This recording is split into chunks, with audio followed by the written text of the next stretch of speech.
弟兄姊妹平安，今天是2023年10月13号。今天的经文是诗篇106篇第1节到第6节，19节到23节，出埃及记第24章第9节到11节，雅各书第4章第4节到第10节。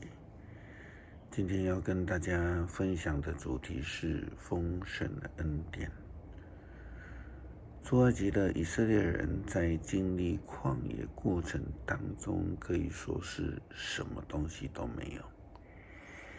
虽然他们拥有埃及人在赶逐他们时候双手奉上的金银，但这些财宝似乎无法解决他们日常的饮食缺乏，以及他们每天需要的饮水欠缺的问题。他们对于所跟随的摩西的上帝并不是很了解，所以他们就把所拥有的金银宝石都贡献出来，制作了一只金牛，以为那是带领以色列人出埃及丰饶的神明，但事实上却不是如此。到底是他们的金牛是丰饶的神明，还是上帝耶和华上帝是满有丰盛恩典那位富有的上帝呢？在出埃及的24章第9节到11节里面，圣经的记载这样说：摩西、亚伦、拿达、亚比户连同70个长以色列的领袖都上山，他们看见了以色列的上帝，在他脚下仿佛有蓝宝石铺道，像天空一样的蓝。上帝并没有伤害这些以色列的领袖，他们瞻望上帝，他们一起吃，一起喝。当以色列人的代表摩西、亚伦、拿达、亚比户以及以色列70个长老上山看见以色列的上帝的时候，他们看见的景象是这么的丰富。上帝的脚下好像有铺着宝石，蓝宝石如同天上那样的蓝，并且是晶莹透明。上帝真是丰盛恩典富有的上帝。我们一再的强调，基督徒必须要谦卑，才能够顺服，才能够变成这样的一个基督徒。因为当基督徒能够视自己为软弱、缺乏的时候，才会去追求上帝的恩典。而圣经中多次的记载，我们所相信的是那一位有丰饶恩典的上帝。雅各书第4章第4节到第10节，你们这般不忠不信的人呢，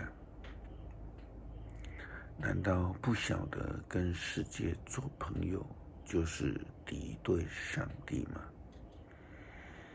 谁要跟世界做朋友，就是上帝的敌人。圣经说，上帝安置在我们里面的灵有强烈的欲望。你们以为这话没有意思吗？然而上帝所赐的恩典更为丰盛，正如圣经所说，上帝敌对骄傲的人，赐恩给谦卑的人。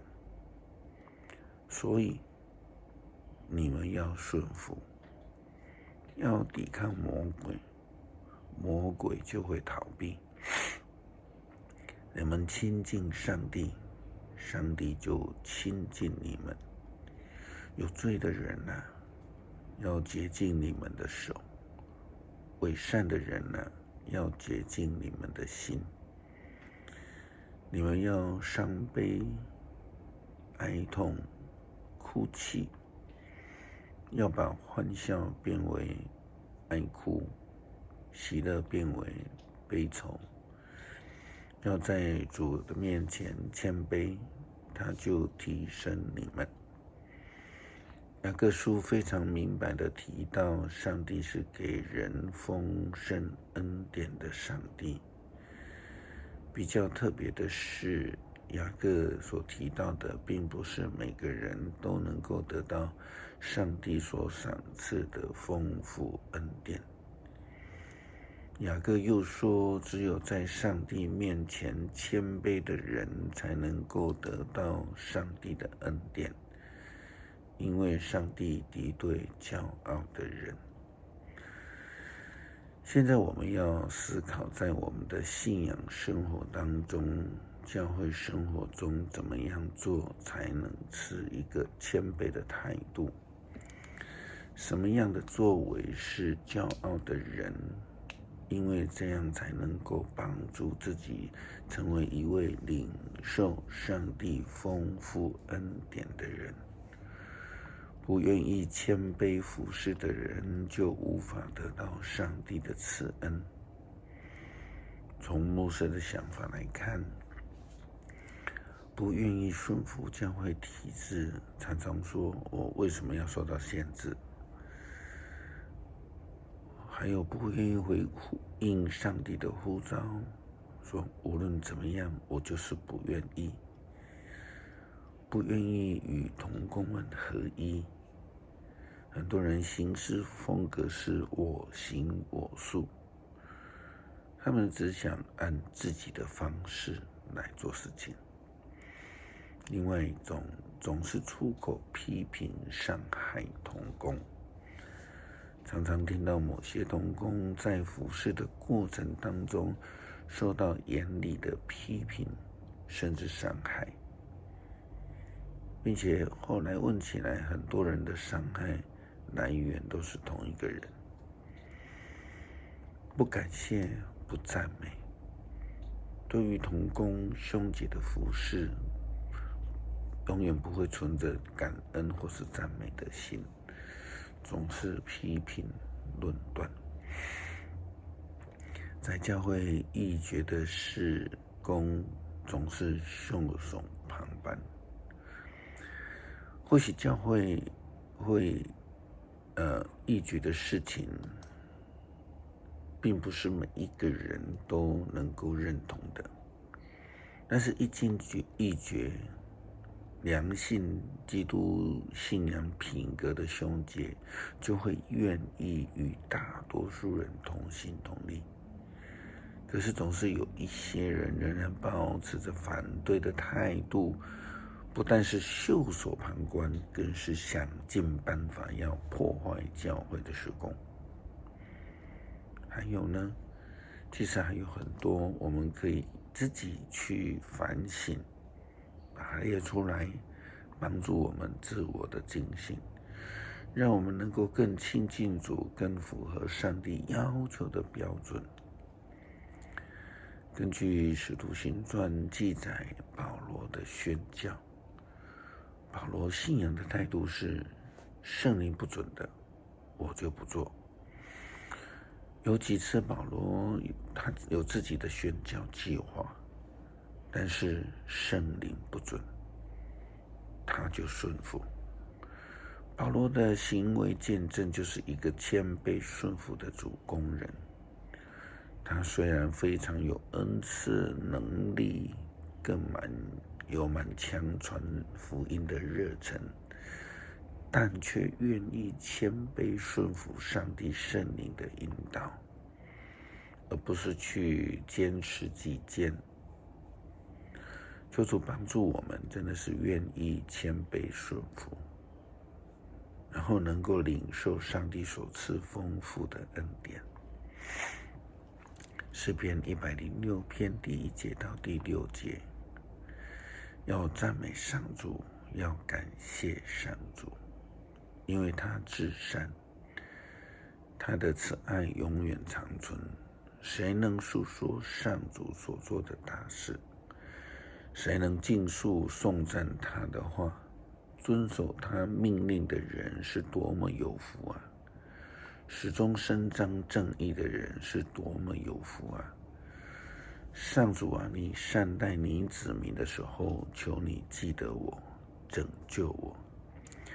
求你让我看见你选民的繁盛，让我分享你子民的喜乐，跟属于你的人一同夸耀。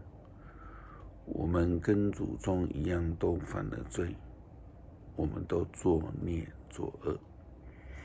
19节，他们在何烈山铸造牛像，向手造的偶像跪拜。他们用那吃草的牛的像替代上帝的荣耀。他们忘记了拯救他们的上帝，忘记他在埃及行了大事，在寒地行了奇迹，在红海行了令人畏惧的事。当上帝说他要消灭子民的时候，他所拣选的仆人摩西向他力争，换回了他的烈怒，解除了以色列人被消灭的危机。感谢上帝赐下救恩，并且呼召我们成为福音的使者及工人。求主帮助我们学习谦卑，愿意顺服，好叫我们蒙主喜悦，得领受上帝丰盛的恩典。感谢祷告，奉主耶稣基督圣名求，阿们。